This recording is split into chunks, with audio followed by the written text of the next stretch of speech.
ہیں، لہذا اس میں ایک ترتیب وار اللہ تعالیٰ نے حکم بیان فرمایا، چنانچہ فرمایا وَلَا تَنْكِحُوا مَا نَكَحَ آبَاؤُكُم مِّنَ النِّسَاءِ، کہ تم نکاح نہ کرو ان عورتوں سے جن سے تمہارے باپ دادا نے نکاح کیا، إِلَّا مَا قَدْ سَلَفَ، مگر وہ جو گزر چکا،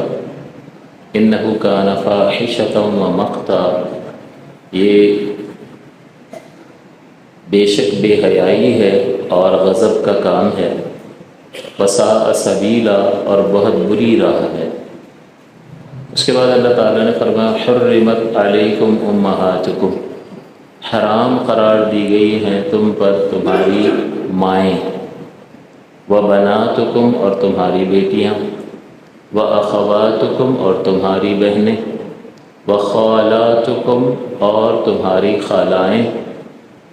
وَعَمَّاتُكُمْ وَخَالَاتُكُمْ، اور تمہاری پھوپھیاں اور تمہاری خالائیں، وَبَنَاتُ الْأَخِ، اور بھائی کی بیٹی یعنی بھتیجی،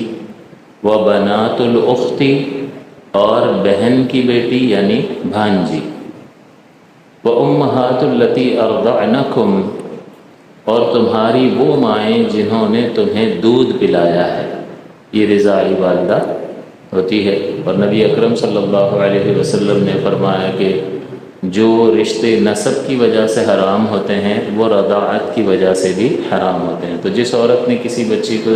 کو دودھ پلایا وہ اس کی ماں کہلائے گی، اور اس کا شوہر جو ہے جس کی وجہ سے اس عورت کو دودھ اترا ہے وہ اس بچی کا باپ کہلائے گا، اور ان کی جتنی بھی اولادیں ہیں وہ جس بچی کو یا بچے کو دودھ پلایا ہے یہ آپس میں رضاعی بھائی بہن کہلائیں گے، لہٰذا ان کا آپس میں نکاح کرنا حرام ہوتا ہے۔ اور اس سلسلے میں آپ کو یہ بھی بتایا تھا کہ علماء فرماتے ہیں کہ خواہ کسی عورت کو نہ چاہیے کہ وہ بچی کو کسی کے بھی بچے کو دودھ پلائے، ہاں بہت ضرورت ہو اور بچہ جو ہے کوئی اور دودھ نہیں لیتا ہے اور اس کی وجہ سے ماں کا دودھ آ نہیں رہا یا ماں نہیں ہے اور کوئی اور دودھ اور کوئی خوراک نہیں لیتا، حتیٰ کہ اس کی جان پر بناتی ہے، پھر اس کو اگر کوئی دودھ پلا دیتی ہے عورت تو اس کو چاہیے کہ وہ اس بات کو خاندان میں مشہور کر دے، تاکہ اس مشہوری کی وجہ سے جو ہے اگر کبھی کسی شرعی حکم کے معلوم نہ ہونے کی وجہ سے بندہ کسی گناہ میں مبتلا نہ ہو جائے۔ اور اللہ نے فرمایا وَأُمَّهَاتُكُمُ اللَّتِي أَرْضَعْنَكُمْ، اور تمہاری وہ مائیں تم پر حرام ہیں جنہوں نے تمہیں دودھ پلایا، وَأَخَوَاتُكُم مِّنَ الرَّضَاعَةِ، اور تمہاری دودھ کی بہنیں، وَأُمَّهَاتُ نِسَائِكُمْ، اور تمہاری بیویوں کی مائیں یعنی ساس۔ تو جیسے ہی کسی عورت سے نکاح ہوتا ہے تو